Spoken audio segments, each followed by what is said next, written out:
আসসালামু আলাইকুম প্রিয় শিক্ষার্থীরা, তোমরা কেমন আছো?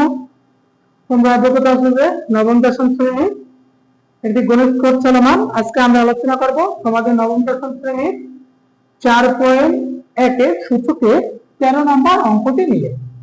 দেওয়া আছে বাম পক্ষ দিয়ে আমার একটা অঙ্ক দিয়ে দেওয়া আছে x এর পাওয়ার আছে a বাই আছে x এর পাওয়ার আছে b। ব্র্যাকেট ফার্স্ট ব্র্যাকেট আছে হলো 1 বাই a b।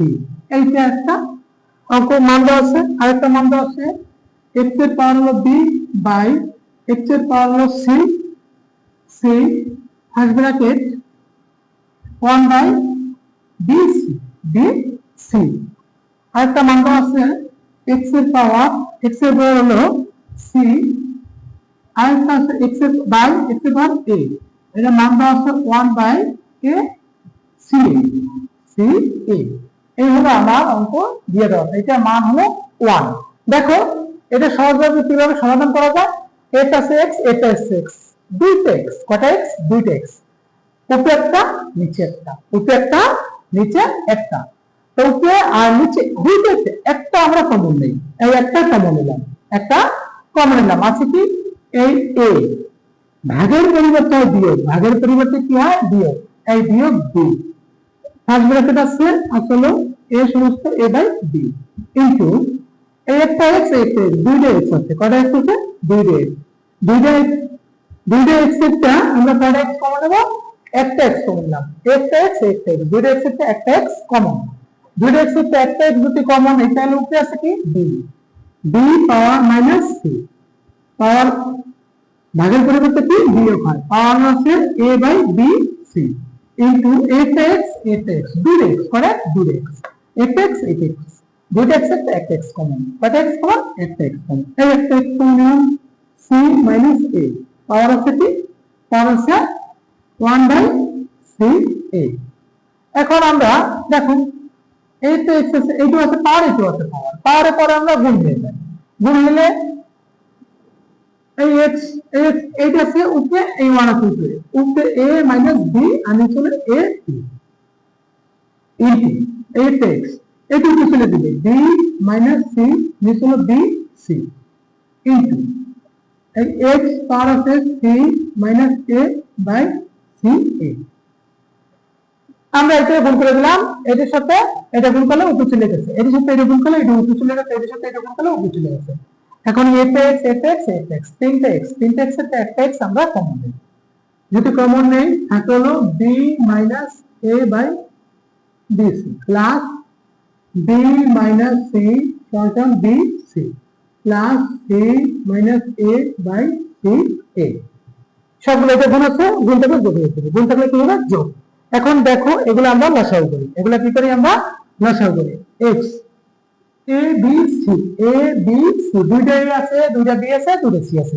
দুইটা b তে একটা a কমন, দুইটা a তে একটা a কমন, দুইটা b তে একটা b কমন, দুইটা c তে একটা c কমন। এখন এই a b দিয়ে এটা ভাগ দেব, a b দিয়ে এই লসাগুরে ভাগ দেব। এটা হলো লসাগু, এটা হলো লসাগু, এটা হলো হর। হর দিয়ে লসাগুরে ভাগ করতে হয়। এই a আর হলো a b বাদ থাকে কি? c দিয়ে আমরা গুণ করব এই a c দিয়ে। তাহলে c দিয়ে যদি আমরা গুণ করি হয় কি? a c minus b c কি থাকে? এইটা দিয়ে দিয়ে রাখ দিলে a c বাদ থাকে হলো a b বাদ থাকে c দিয়ে গুণ করলে আমরা a c আর c দিয়ে গুণ করব b c s plus a plus a b c দিয়ে b c বাদ থাকে কি? a দিয়ে আমরা এটা গুণ করব। এটা যদি গুণ করি তাহলে কি? a b minus a c যেহেতু a c তার জন্য আমরা উভয় পক্ষে a দিয়ে গুণ করে দিলাম। এইটা দিয়ে যদি আমরা sc বাদ থাকে d দিয়ে এটা আমরা গুণ করব থাকে কি? bc minus a bc minus ab এইটা। এখন এই ab ac ac আছে প্লাস ac হলো মাইনাস, এই ab plus ab minus bc plus bc minus plus এর মানে কাটাকাটি থাকে কি? 0 কি থাকে? 0। কোন সংখ্যার পাওয়ার যদি 0 হয় মান হলে 1, মান হলে কি? 1। এইটাই হলো আমার অ্যান্সার। এই হলো অঙ্কের সমাধান। দেখো কিন্তু আসলে এই অঙ্কটা আমার দিয়ে দেওয়া আছে। একটা x দুটো x এর একটা x কমন আনলাম, এ ভাগে পড়েছে হচ্ছে বিয়োগ বিয়োগ বি, সামনে যেটা করে লিখে দিলাম পাওয়ার এতে এক্স এতে এক্স, যদি এক্স এর একটা x common b minus c, যেটা আছে পাওয়ার এটা দিলাম এতে এক্স এতে এক্স, যদি এক্স এর একটা কমন বি মাইনাস এ, এইটা পাওয়ার এটা পাওয়ার, এটাও পাওয়ার এটাও পাওয়ার, পাওয়ার পরে গুণ নিবে উপরে চলে গেছে, এটাও পাওয়ার এটাও পাওয়ার, পাওয়ার পরে গুণ হচ্ছে উপরে চলে গেছে, গুণ করছে এটাও পাওয়ার এটা উপরে চলে গেছে, তাই এতে এক্স এতে এক্স এতে এক্স, তিনটে এক্স এতে এক্স কমন নিলাম, আমরা লিখলাম এইটা গুণ আছে প্লাস দিলাম, এটা লিখলাম গুণ আছে প্লাস দিলাম, এটা লিখলাম, এগুলো এখন আমরা লসাগু করলাম মানে সরল নিয়মে এ দুইটা একটা এ কমন, দুইটা একটা বি কমন, দুইটা চারটা একটা সি কমন, এই বি সি বাদ থাকে হলো সি, সি দিয়ে গুণ করছি এ রে এ সি, এই বি দিয়ে গুণ করছি বি সি প্লাস এ প্লাস, এই এ বি বাদ এ দিয়ে গুণ করছি A B minus A C, এই যে হলো এ সি বাদ থাকে হলো বি, বি দিয়ে গুণ করছি সি রে, বি দিয়ে গুণ করছি এ রে, প্লাস মানে সবগুলো কাটাকাটি করলাম, কোন সংখ্যা কাটাকাটি করলে উপরে থাকে জিরো, জিরো দিয়া এ বি সি রে রাখ দিলে জিরো হয়, কোন সংখ্যার পাওয়ার যদি জিরো হয় মান হবে 1। এই হলো আমার 13 নম্বর অঙ্কের সমাধান। আশা করি অঙ্কটি বারবার করবা, তাহলে এই ধরনের অঙ্কের কোনো সমস্যা হবে না।